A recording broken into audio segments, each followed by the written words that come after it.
Hello everyone, Dario Napoli back here with another episode of My 3 Favorite Licks, and today we'll be looking at Lunar Rotation by Frank Gambale from the album Note Worker, one of absolutely my favorite solos, both for the tone and for the ideas.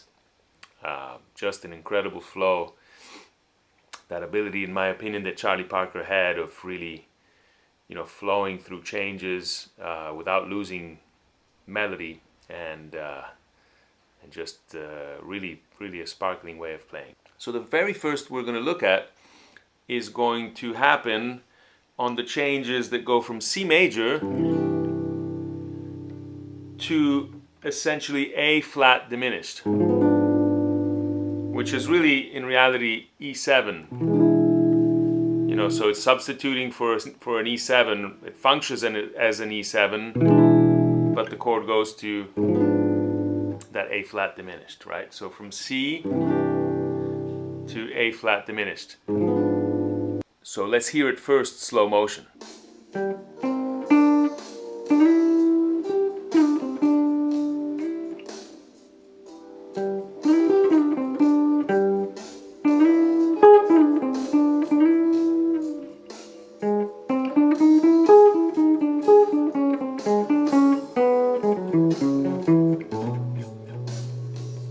Okay, so again, that happened from C major through then to the E7 or A flat diminished, and then lands and resolves to the A major 7. So that's the chord progression. And so as you can hear, there's sort of a bluesy approach to it, right?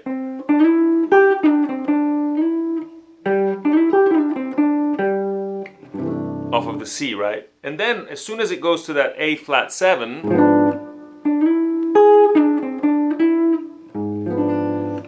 just that half step of that phrase from where Frank plays that G, but then it goes to, you have that A flat ringing, and that carries that phrase over to the E7 A flat diminished. So after showing how just one simple note can bring you from that C major to that A flat 7 or E7 with that just half step, then there's this little phrase which has this little chromatic run that leads or carries you from the E7 or A flat diminished to the A major 7, which is the following.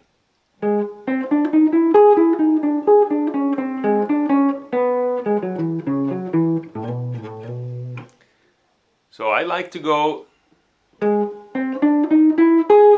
and slide here with my first finger,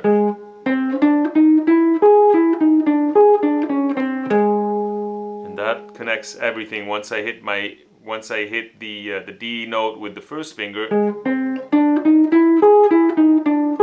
then I'm comfortable to play this little alternate picking phrase.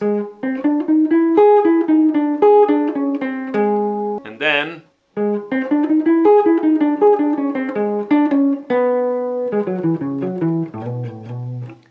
hear when the song goes from the E7 or A flat diminished, and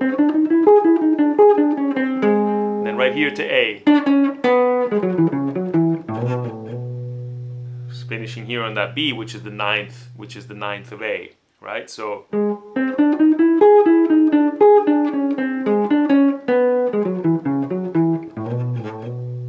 such a beautiful little phrase. And it's just a lot of those little chromatic ideas. And then right here, A major.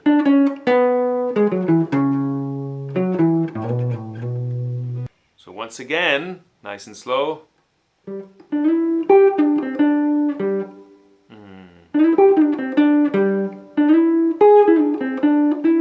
A flat, 7 diminished.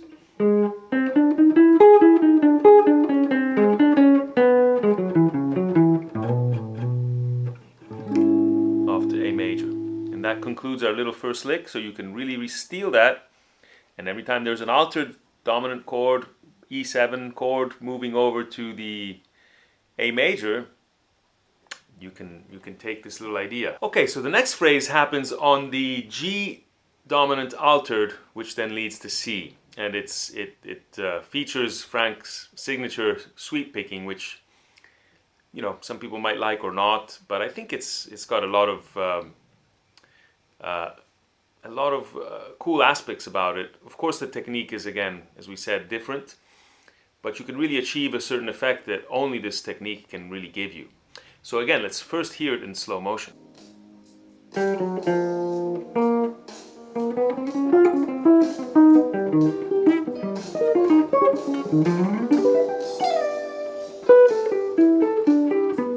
So as you can see, everything happens on that G7 altered, sharp 5, sharp 9, flat 5, flat 9, either way, you can use this on everything. And it starts out again with a little chromatic approach, and then you have this. And right here it goes to this shape, which is basically an inversion of G sharp 5, G7 sharp 5, or again, G altered, right? And here, I prefer to go with my second finger so that then I can transfer over to the first finger. Just more compact, the way to move through the phrase, where it's first finger, second, and here I slide twice with the second finger to transition over to that augmented shape. Inversion of that, in other words, inversion of the augmented again, just moves a whole 2 full steps ahead, and then transitions over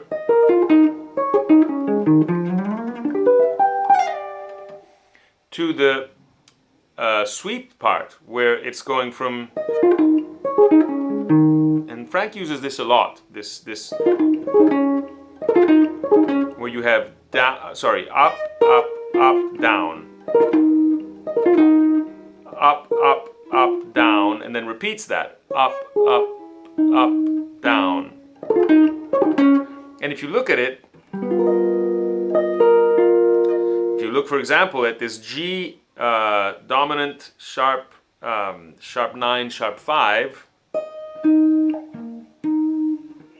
it contains those. And then it repeats a full step back, where it's again, you have all those tones of the altered G, or the G, sharp 9s and sharp 5s are all over that. So,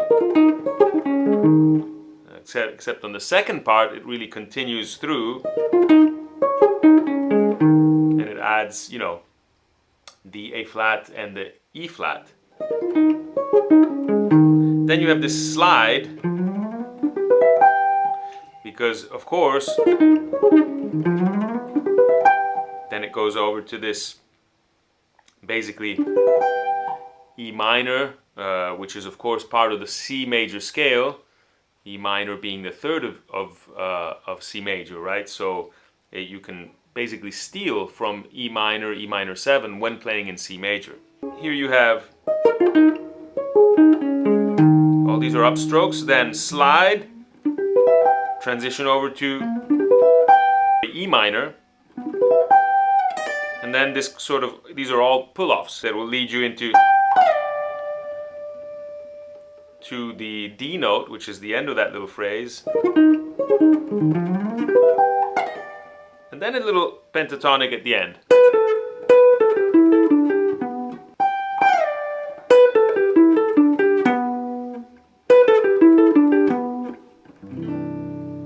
On C major again, so C major 7, which really resembles again the E minor pentatonic, because again we're stealing from the same scale here.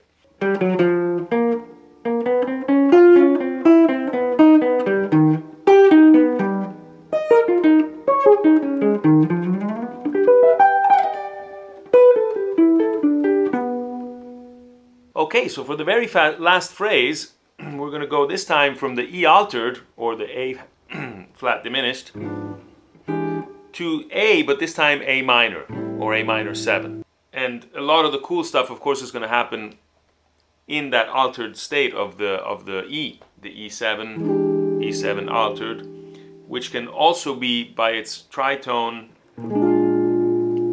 B flat 7, which can be, of course, B flat 9. So anytime you have the E7th altered, sharp 5, sharp 9, either one of those, you can obviously substitute it with the B flat 7, which can then in turn become a 9th. In fact, we'll see that soon in the phrase development. But again, let's hear the phrase first.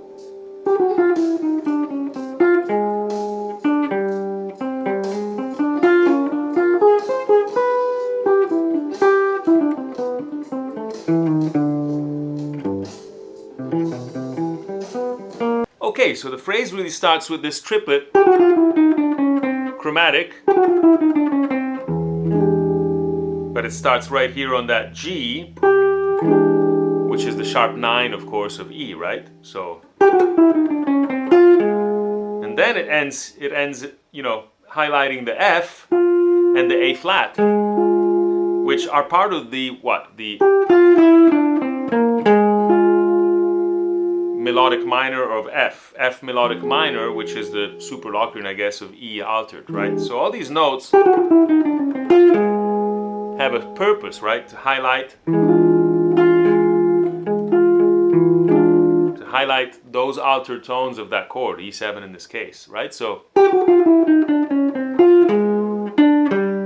and then at this point, once we've got those two last notes of that phrase, and then it goes into this little phrase.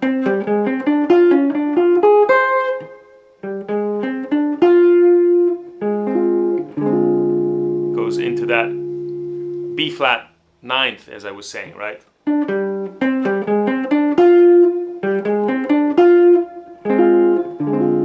can really hear it there.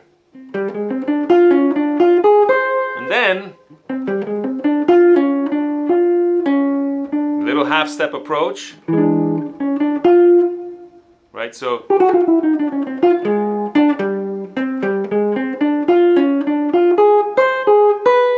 and then right to highlight the arrival to the A minor, it highlights the 9th, so the B, the 9th of the A.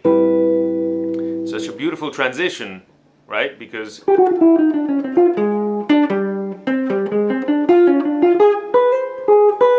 right here, you can really hear it. And then it goes into that A minor pentatonic, right? So,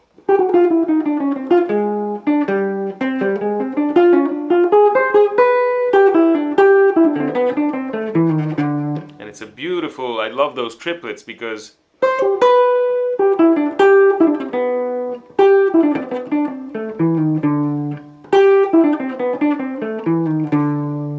okay, so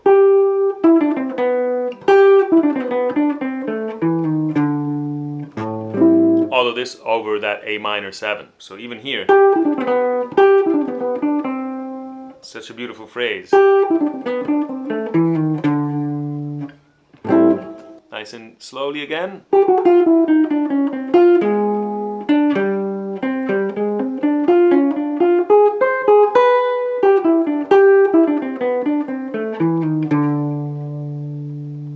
Okay, so I hope you enjoyed these three little Frank Gambale licks. Hopefully you can incorporate them into your playing. And of course, don't forget to subscribe if you like what you've heard. It only takes a fraction of a second of your day, and it's free, and it helps me, of course, grow my channel. That's what everyone's trying to do these days. So I appreciate the help, and of course, leave your comments, feedback if you have any additional questions. But hopefully you can gain some inspiration from this, from these three ideas. And we will see you soon on another episode of My 3 Favorite Licks. Ciao.